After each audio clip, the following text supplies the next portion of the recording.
عزیز طلباء و طالبات، السلام علیکم ورحمۃ اللہ۔ عزیز بچوں، انشاءاللہ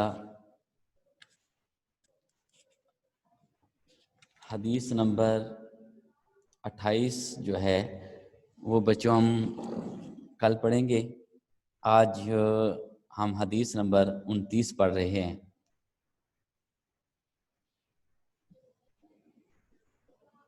تو اس حدیث پاک میں ان اعمال کا ذکر کیا گیا ہے جو اعمال انسان کو جنت میں لے جانے والے ہیں، اور یہ وہ اعمال ہیں کہ جن کے بجا لانے سے انسان کے مقدر میں جنت لکھ دی جاتی ہے۔ تو اس حدیث پاک کو آج ہم پڑھنے کی اور سمجھنے کی سعادت حاصل کریں گے، اور اپنے پروردگار سے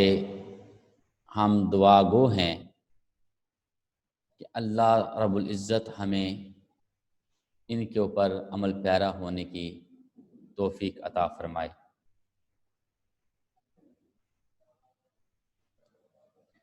حدثنا ابن ابی عمر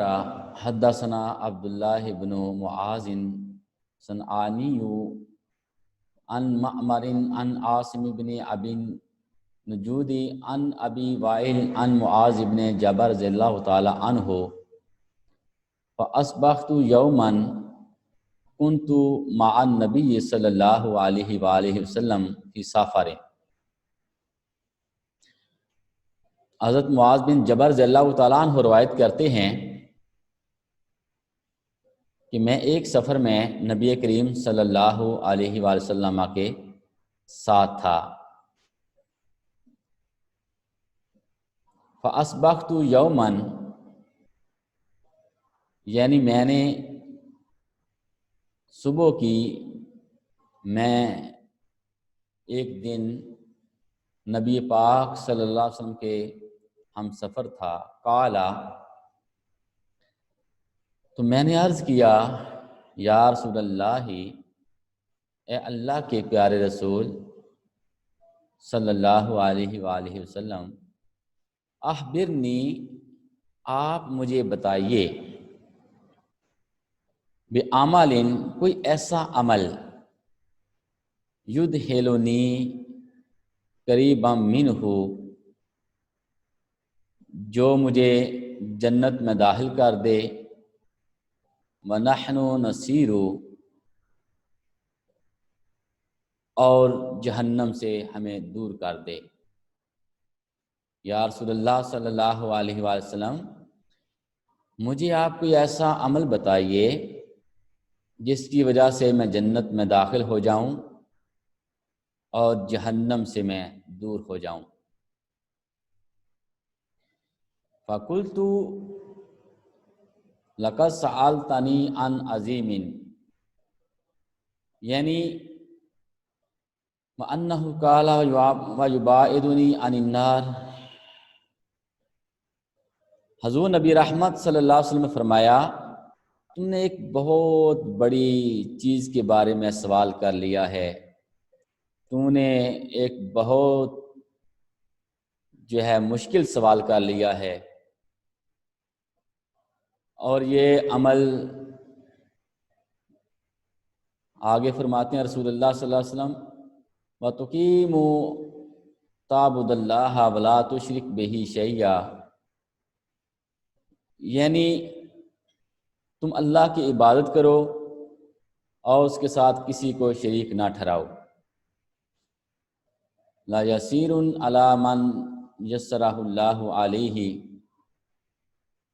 اور یہ عمل اس کے اوپر آسان ہے